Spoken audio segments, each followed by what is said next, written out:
Dans cette vidéo, on va parler de la régularisation d'un étranger en France par le travail. Donc, un travailleur étranger non européen en situation irrégulière en France peut obtenir par l'admission exceptionnelle au séjour une carte de séjour salarié ou travailleur temporaire. Il s'agit d'une régularisation au cas par cas. Donc, l'étranger doit remplir des conditions d'ancienneté de séjour et de travail en France. Il doit déposer sa demande en préfecture. Donc, quelles sont les conditions à remplir? Si vous êtes étranger en séjour irrégulier en France, vous pouvez obtenir une carte de séjour salarié aux travailleurs temporaires sous condition.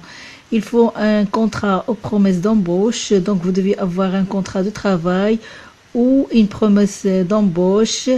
Donc, ancienneté de séjour et de travail en France. Donc, si vous vivez en France depuis 5 ans ou plus, vous devez répondre aux deux conditions suivantes. Justifie d'une ancienneté de séjour en France de 5 ans minimum, sauf exception. Justifie d'une ancienneté de travail de 8 mois sur les 2 dernières années ou de 30 mois sur les 5 dernières années. Il faut noter que les conditions à l'emploi sont particulières pour un étranger intérimaire employé dans l'économie solidaire ou disposant d'un cumul de petits contrats comme l'employé à domicile.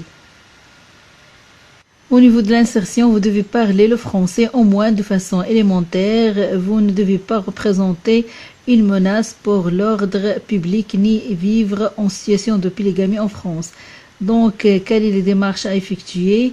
Un visa n'est pas exigé, mais la demande peut aussi faire partie d'un dépôt groupé organisé par un collectif de soutien aux travailleurs sans papier, comme les syndicats, les associations, etc. Donc, il faut une copie intégrale d'acte de naissance, sauf si vous avez déjà une carte de séjour comportant les mentions les plus récentes. Il faut aussi les passeports, pages concernant l'état civil, les dates de validité, les cachets d'entrée et les visas. Sinon, autres justificatifs, par exemple, attestation consulaire, carte d'identité, carte consulaire. Il faut aussi justificatif de domicile datant de moins de 6 mois et 3 photos si la demande est faite en ligne. Indiquez le code de la photo fourni par le photographe ou la cabine agréée sur la planche photo. Il faut aussi un certificat médical délivré par l'Office française de l'immigration à remettre au moment de la remise du titre. Donc, il faut aussi déclaration sur l'honneur de non-polygamie en France si vous êtes marié ou être ressortissant d'un pays qui l'autorise. Il faut aussi formulaire CERFA numéro 15186 complété signé par votre employeur. Je vais mettre ce formulaire dans la boîte de description accompagné des pièces demandées. Tout document justifiant votre résidence habituelle depuis votre entrée en France, comme avis d'imposition, attestation d'aide médicale et de l'État, etc., AME, etc.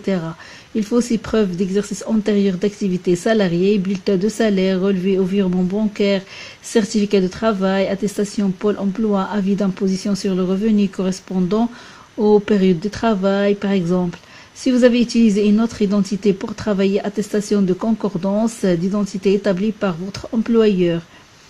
Il faut aussi justificatif de votre insertion dans la société française comme attestation de cercles amicaux, adhésion à des associations, activités bénévoles, participation aux activités scolaires des enfants, etc.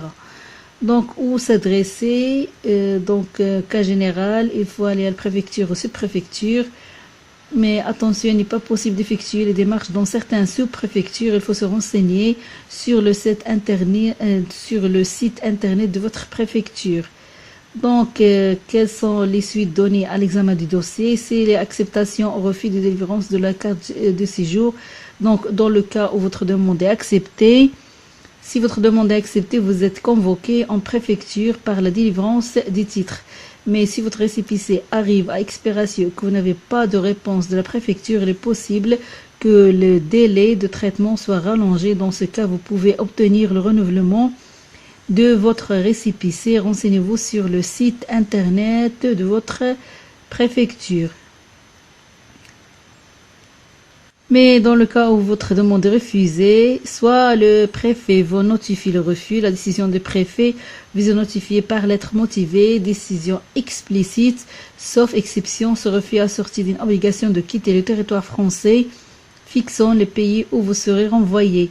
Vous pouvez former un recours contentieux devant le tribunal administratif dans un délai de 48 heures, bien 15 jours ou 30 jours selon le type d'ordre de quitter le territoire. S'il y a des fois absence de réponse de préfet sur votre demande, si la préfecture n'a pas répondu au bout de 4 mois, il s'agit d'un refus implicite, vous pouvez alors faire former dans un délai de 2 mois, compter de ce refus un recours administratif, recours gracieux devant le préfet, ou bien de recours hiérarchique devant le ministre de l'Intérieur, ou bien un recours contentieux devant le tribunal administratif. Donc, quelles sont les conditions de délivrance du titre dans le cas où votre demande est acceptée? Donc, en cas d'accord, la préfecture vous délivre une carte de séjour qui diffère selon le type de votre contrat de travail. Si vous avez un CDD, vous obtenez une carte de séjour travailleur temporaire valable pour la durée du contrat. Mais si vous avez un contrat CDI, vous obtenez une carte de séjour salarié valable 1 an et renouvelable. Donc, pour plus d'informations, vous pouvez vous adresser à renseignement administratif par téléphone à les services publics. Pour plus d'informations sur ce sujet, vous pouvez contacter le service public. Ce service est gratuit. Les informateurs qui vous répondent appartiennent au ministère de l'Intérieur, mais le service n'a pas accès aux dossiers personnels des usagers. Il ne peut donc pas renseigner sur l'état d'avancement. Le service est accessible aux horaires suivants, lundi, mardi, mercredi, jeudi, vendredi. Donc, je vais vous mettre toutes ces informations dans la boîte de description si vous êtes intéressé ou bien si vous voulez faire la demande de régularisation par le travail, si vous êtes étranger en France.